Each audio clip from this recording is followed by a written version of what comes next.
दोस्तों, भारत में सुहागिन महिलाओं द्वारा रखे जाने वाले व्रतों में करवा चौथ बेहद महत्वपूर्ण माना जाता है। यह व्रत सुहागिन महिलाएं अपने अखंड सुहाग और सुखी दाम्पत्य जीवन के लिए रखती हैं। इस दिन सुहागिनें अपने पति के अच्छे स्वास्थ्य, सुखी जीवन और लंबी आयु की कामना करते हुए निर्जला उपवास रखती हैं और शाम को चंद्रमा को अर्घ देने के बाद ही व्रत खोलती हैं। करवा चौथ का दिन पति पत्नी के रिश्ते का प्रतीक होता है। हिंदू पंचांग के अनुसार हर साल कार्तिक माह की कृष्ण पक्ष की चतुर्थी तिथि को सुहागिन महिलाएं करवा चौथ का व्रत रखती हैं और यह परंपरा युगों से चली आ रही है।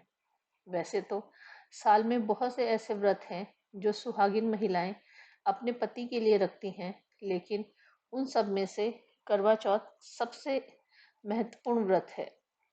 नमस्कार दोस्तों, आप सभी का स्वागत है मेरे YouTube चैनल हिंदी का ज्ञान सागर में। कैसे हैं आप सब? आशा करती हूँ आप सब स्वस्थ होंगे, व्यस्त होंगे और मस्त होंगे। दोस्तों, 20 अक्टूबर को करवा चौथ का व्रत है और हमारा ये वीडियो करवा चौथ पे ही आधारित है। आइए करवा चौथ से जुड़ी हुई कुछ बातें जानते हैं इस वीडियो में। सबसे पहले हम बात करते हैं करवा चौथ की तिथि और शुभ मुहूर्त के बारे में। दोस्तों, पंचांग के अनुसार इस साल कार्तिक मास के कृष्ण पक्ष की चतुर्थी तिथि 20 अक्टूबर दिन रविवार को सुबह 6:46 से शुरू होगी और यह तिथि 21 अक्टूबर को सुबह 4:16 तक रहेगी।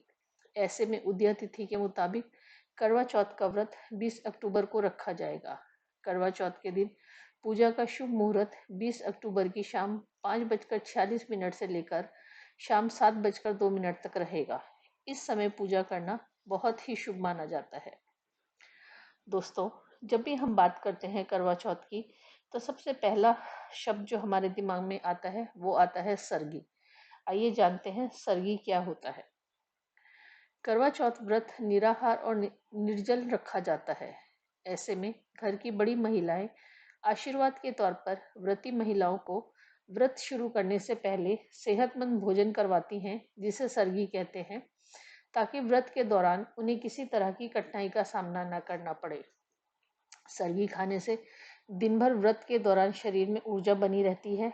इसीलिए सरगी में सिर्फ सात्विक और पौष्टिक खाद्य पदार्थ ही खाने चाहिए, तेल मसाले वाली चीजें नहीं खानी चाहिए। माना जाता है कि सरगी को सुबह सूरज की पहली किरण के साथ लेना चाहिए। सरगी लेने के बाद ही करवा चौथ का व्रत प्रारंभ हो जाता है। वैसे तो सरगी सास के द्वारा दी जाती है, लेकिन अगर सास ना हो तो घर की दूसरी महिलाएं जैसे बड़ी नंद या जेठानी भी सरगी दे सकती हैं। सरगी में सास फल, मिठाइयाँ, कपड़े, श्रृंगार का सामान इत्यादि बहू को देती हैं। आइए जानते हैं सरगी में हमें क्या खाना चाहिए। दोस्तों, सरगी का सबसे महत्वपूर्ण हिस्सा दूध और फेनिया होता है, जिसके सेवन से शरीर में पूरे दिन ऊर्जा बनी रहती है।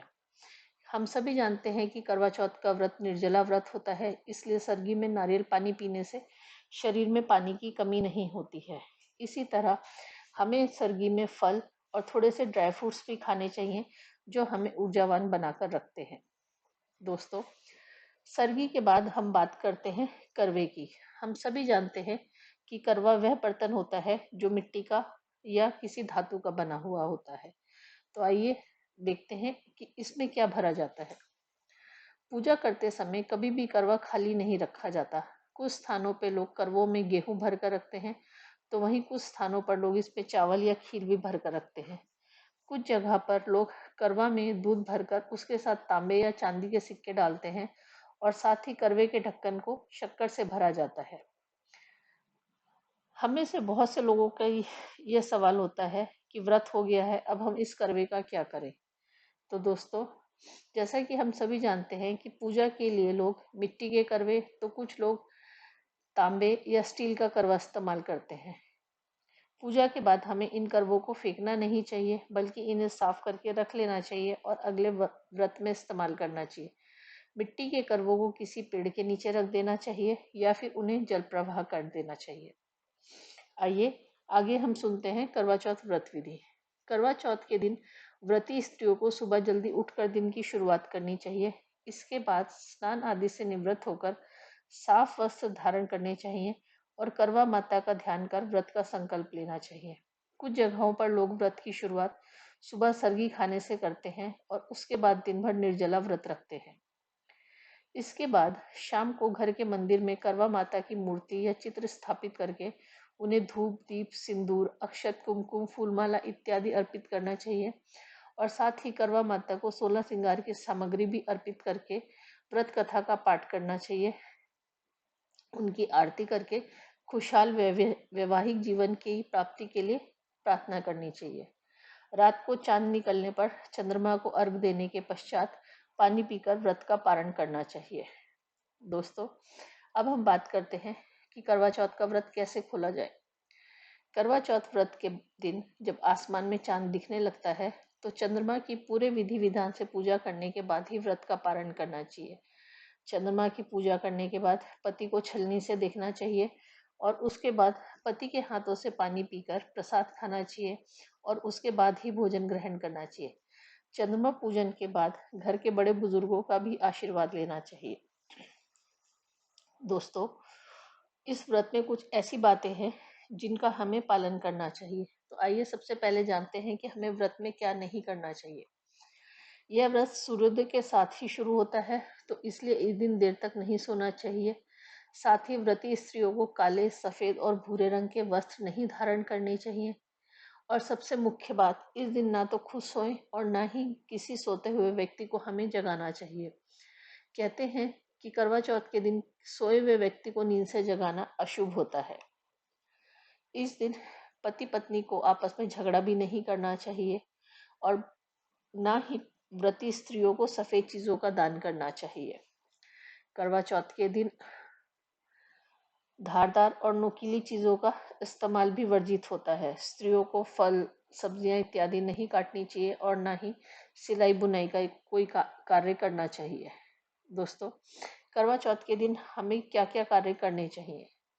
सबसे पहले तो करवा चौथ सुहागिनों का त्यौहार है, तो इस दिन उन्हें 16 श्रृंगार अवश्य करने चाहिए और हाथों में मेहंदी लगानी चाहिए। इसके साथ ही उन्हें लाल रंग के वस्त्र पहनने चाहिए और शाम को करवा माता की पूजा, कथा, आरती करने के बाद चांद को अर्घ देने के बाद अपने पति के हाथों से पानी पीकर इस व्रत का पारण करना चाहिए। दोस्तों, हर व्रत की तरह करवा चौथ की भी कुछ व्रत कथाएं हैं जिन्हें लोग व्रत के साथ साथ सुनते हैं। तो आइए वीडियो में हम आगे उन व्रत कथाओं के बारे में जानते हैं। सबसे पहली कथा एक साहूकार की है। प्राचीन काल में एक साहूकार अपनी एक बेटी करवा और 7 बेटों और उनकी पत्नियों के साथ रहता था। साहूकार के बेटे अपनी बहन से बहुत प्यार करते थे और उसके साथ ही खाना खाते थे। एक बार करवा ने अपनी भाभीियों के साथ करवा चौथ का व्रत रखा और भाइयों के साथ खाना नहीं खाया।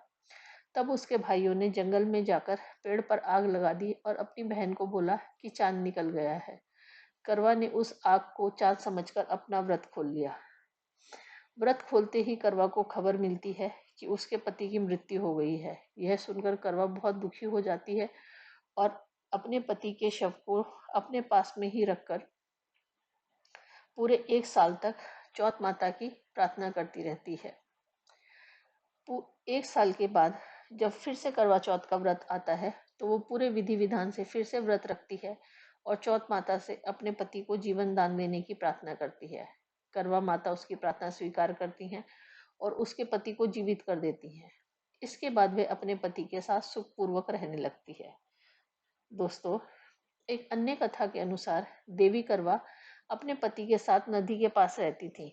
एक दिन करवा के पति नदी में स्नान करने गए तो एक मगरमच्छ ने उनका पैर पकड़कर नदी में खींच लिया। मृत्यु करीब देखकर करवा के पति करवा को पुकारने लगे। करवा दौड़कर नदी के पास पहुंची और पति को मृत्यु के मुंह में ले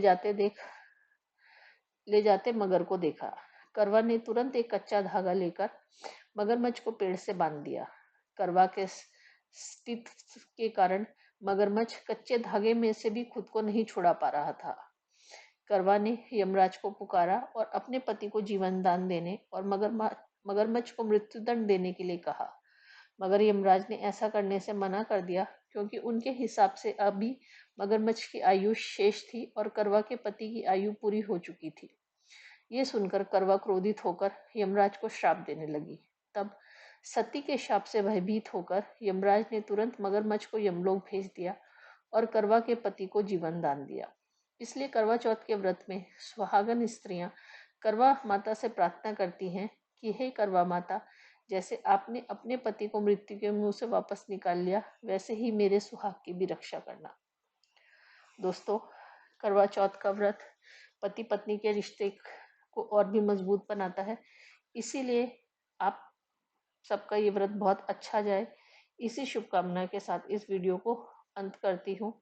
आप लोग अपना ध्यान रखिएगा, व्रत को अच्छे से करिएगा और अगर वीडियो पसंद आया हो तो मेरे चैनल को सब्सक्राइब कीजिएगा।